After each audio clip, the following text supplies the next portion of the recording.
Épisode 16. Un champ de cadavres. Devant la grotte de Pholos s'entassaient maintenant les corps des centaures massacrés par Héraclès. La pluie tombait de plus en plus fort.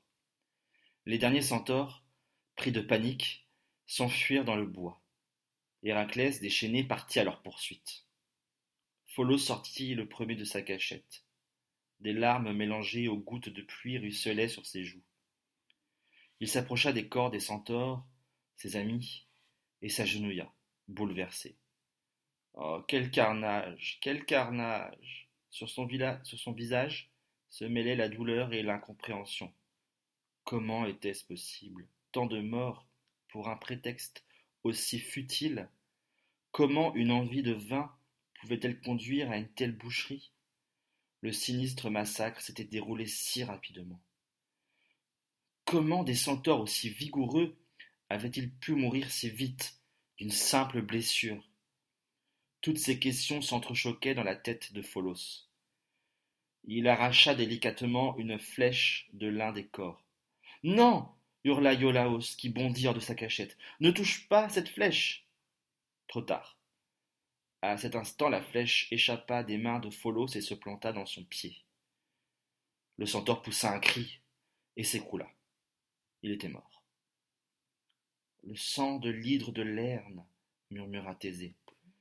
Les flèches étaient imprégnées de ce terrible poison. Voilà pourquoi Héraclès, seul contre tous, avait vaincu si facilement ses attaquants. Héraclès pénétra dans la grotte, le corps fumant ruisselant du sang des centaures. Il portait dans ses bras un centaure blessé. Celui-ci gémissait faiblement. Avec des gestes doux, Héraclès le déposa sur une litière de paille. Le centaure blessé tourna la tête. Au même instant, Conidas et Thésée le reconnurent. C'est Chiron, le vénérable Chiron, le grand professeur. Héraclès semblait désemparé. Maître, maître, murmura-t-il, ma flèche t'a blessé par mes gardes. Je ne t'avais pas reconnu parmi les assaillants.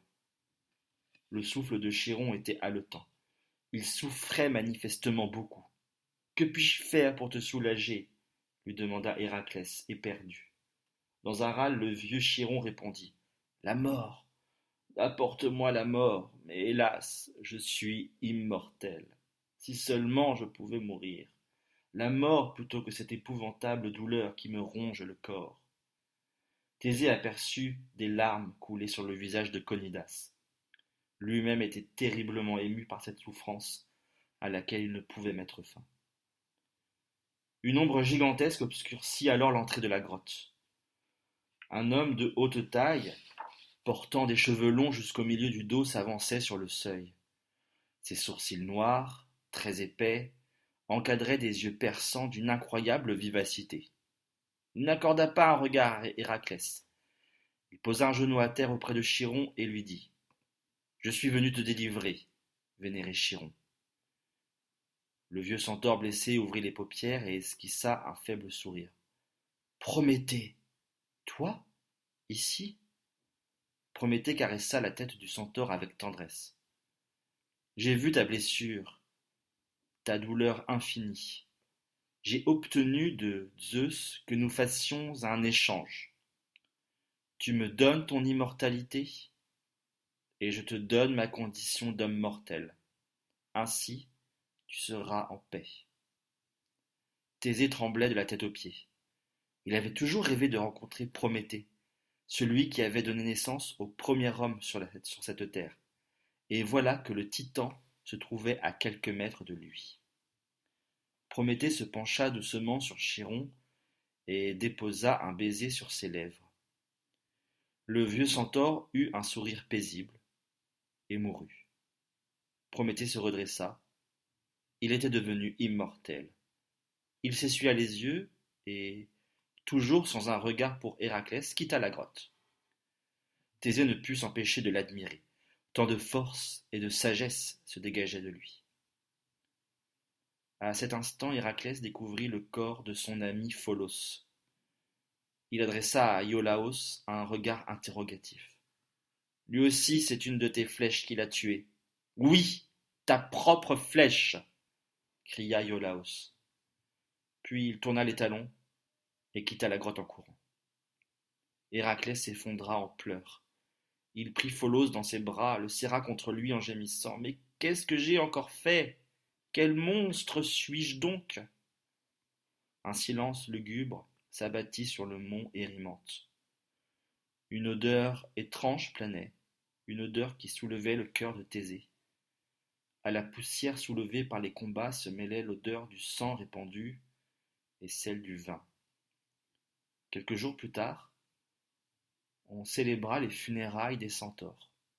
Héraclès était inconsolable d'avoir causé la mort de son ami et de son vieux maître. Il organisa une cérémonie fastueuse. Des dizaines de musiciens précédaient les cercueils, des centaines de pleureuses les suivaient.